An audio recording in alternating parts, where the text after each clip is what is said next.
ఎక్కి ఈ రోజు నా దగ్గర డబ్బు లేవని చెప్పేసి మరి అన్ని కూడా ప్రైవేట్ వాళ్ళకి అప్పచెప్పి తన చుట్టూ ఉన్న వాళ్ళ కోవట్ల అందరికి కూడా డబ్బు సంపాదించుకోవాలని చెప్పేసి ఈ రోజు రాష్ట్రంలో ప్రజలంతా అడుగుతున్నారు. ఈ రోజు మనకంతా హక్కు ఉంది.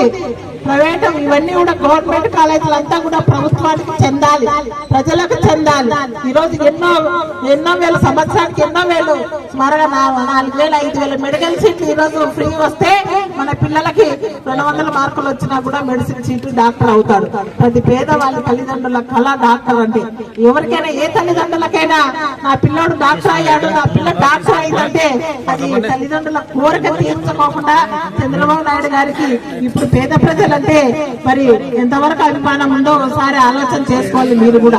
ఈ రోజు ఈ కోటి సంతకాల సేకరణ కోసం ఎందుకు చేయాల్సి వచ్చింది మనమంతా. ఈ రోజు అందరికీ చెప్తున్నాను, ఈ రోజు ప్రారంభం చేసిపోయాను. రేపటి నుంచి ప్రతి ఒక్క అభిమానం ఉన్న వాళ్ళందరూ కూడా మరి ఒక పార్టీకి అతీతంగా ఇది, అన్ని పార్టీలకు అతీతంగా ఇది అందరూ చేయగలుగుతున్నారు. ఈ కోటి సంతకాల సేకరణ ఇంటింటికి తిరగండి, అందరూ మద్దతు కోరండి. ప్రతి ఇంటికి కూడా గవర్నమెంట్ కాలేజీలు ఇవన్నీ కూడా పూర్తయితే గవర్నమెంట్ కాలేజీలు ఎన్నో వస్తాయి మనకి. దాని విధంగా కూడా ఎంతో మరి కాలేజీలు హాస్పిటల్ కూడా పెరుగుతాయి, మనకి గవర్నమెంట్ హాస్పిటల్ పెరుగుతాయి. అలాగే ఎంతమందికి ఉపాధి అనేది కూడా దొరుకుతుంది అన్ని కాలేజీలు ఎక్కువైతే. ఇవన్నీ కూడా పిహెచ్ సెంటర్లు పెరుగుతాయి, ఇవన్నీ కూడా పెరుగుతాయి. కాబట్టి కాలేజీకి పోయే పిల్లలందరూ కూడా ఆదరణలో కూడా కాలేజీ ఉంది.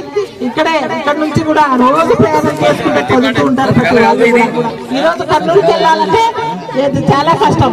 ఈరోజు హాస్పిటల్ కూడా మనకు దగ్గర ఏది పోవాలన్నా 100 కిలోమీటర్లు కర్నూలు కన్నా పోవాలి. ఈరోజు ఆదోళన మనకు 20-30 కిలోమీటర్ల దూరంలోనే మంచి హాస్పిటల్ నిర్మించినాడు జగన్. ఇవన్నీ కూడా చేయకుండా ఒక అనవసరమైన కేసులు పెట్టుకుంటూ, ఏదైనా బెదిరించడానికి కేసులు పెట్టుకుంటూ, మరి భయపడించడానికి కేసులు పెట్టుకుంటూ ఈ రోజు రాష్ట్రాన్ని 18 నెలల కాలం